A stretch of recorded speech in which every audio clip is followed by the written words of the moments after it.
एक वेश्या जिसके लिए अमीर लोग अपनी तिजोरियां खाली करते थे। आखिर उस रात ऐसा क्या हुआ? आइए जानते हैं इस स्टोरी में। प्राचीन काल में मिथिला नगरी अपनी भव्यता के लिए प्रसिद्ध थी।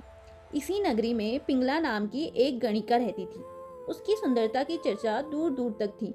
उसका यौवन, उसकी कला और उसका रूप ऐसा था कि मानो बड़े बड़े धनवान उसके एक इशारे पे अपनी तिजोरियां खाली करने को तैयार थे।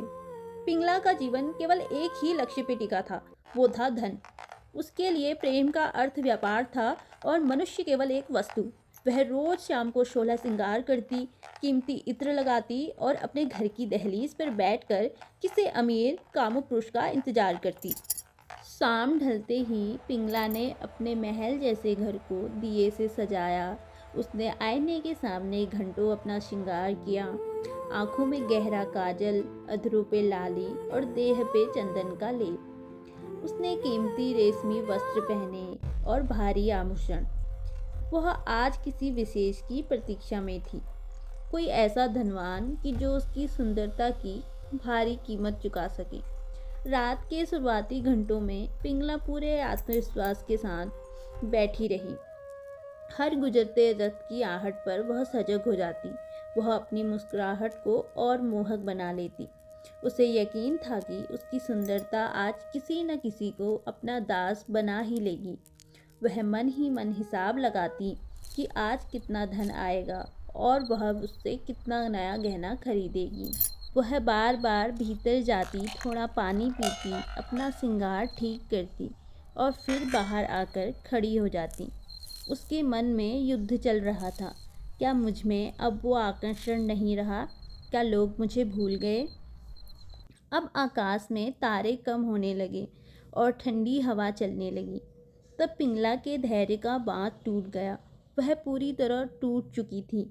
उसने देखा कि जिस शरीर को उसने इतना सजाया वह थकान से कांप रहा था। अचानक एक ठंडी लहर उसके भीतर उतरी। उसने खुद को एक तीसरे व्यक्ति की नज़र से देखा।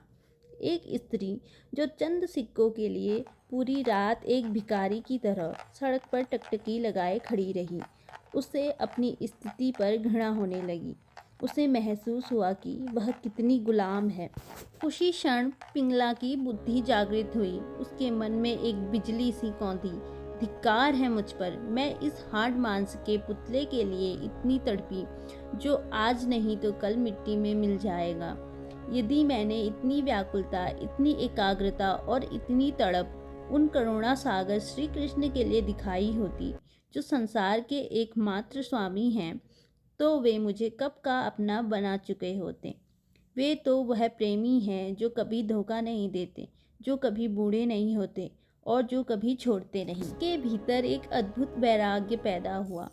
उसने अपनी गर्दन से मोतियों का हार तोड़कर फेंक दिया। वह भारी गहने जो उसे अब तक गौरव लगते थे, अब बेड़ियां लगने लगी।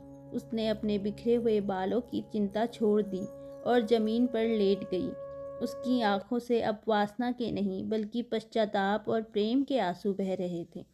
सूरज की पहली किरण जब मिथिला की धरती पे पड़ी तो पिंगला वैश्या मर चुकी थी और भक्त पिंगला का जन्म हुआ।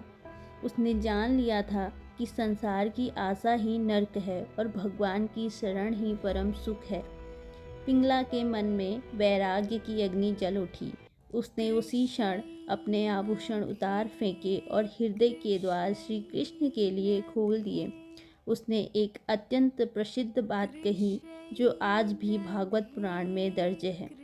संसार से उम्मीद रखना ही सबसे बड़ा दुख है और जब इंसान संसार से निराश होकर ईश्वर की शरण में जाता है, वही परम सुख की शुरुआत है। सुबह हुई तो मिथिला के लोग हैरान रह गए।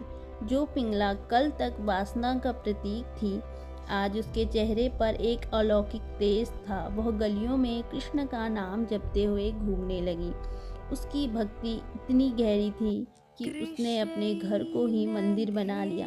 वह कहती, हे गोविंद, अब मैंने जो पाप किए वे अज्ञानता में थे, अब मैं तुम्हारी हूँ। उसकी सच्ची पुकार सुनकर भगवान ने उसे स्वीकार किया। वह समाज की नज़रों में भले ही वैश्या रही हो, लेकिन अध्यात्म के इतिहास में वह परम योगिनी बन गई। पिंगला की कहानी हमें सिखाती है कि भगवान के भाव के भूखे हैं। वे यह नहीं देखते कि आप कौन हैं, वे बस यह देखते हैं कि आप उन्हें कितनी सच्चाई से पुकार रहे हैं। तो दोस्तों, अगर आपको भक्त पिंगला की यह हृदय स्पर्शी कहानी पसंद आई हो तो वीडियो को लाइक ज़रूर करें। ऐसी ही और प्रेरणादायक कहानियों के लिए हमारे चैनल को सब्सक्राइब करें और बेल आइकन को दबाना ना भूलें। कमेंट में जय श्री कृष्णा ज़रूर लिखें। धन्यवाद।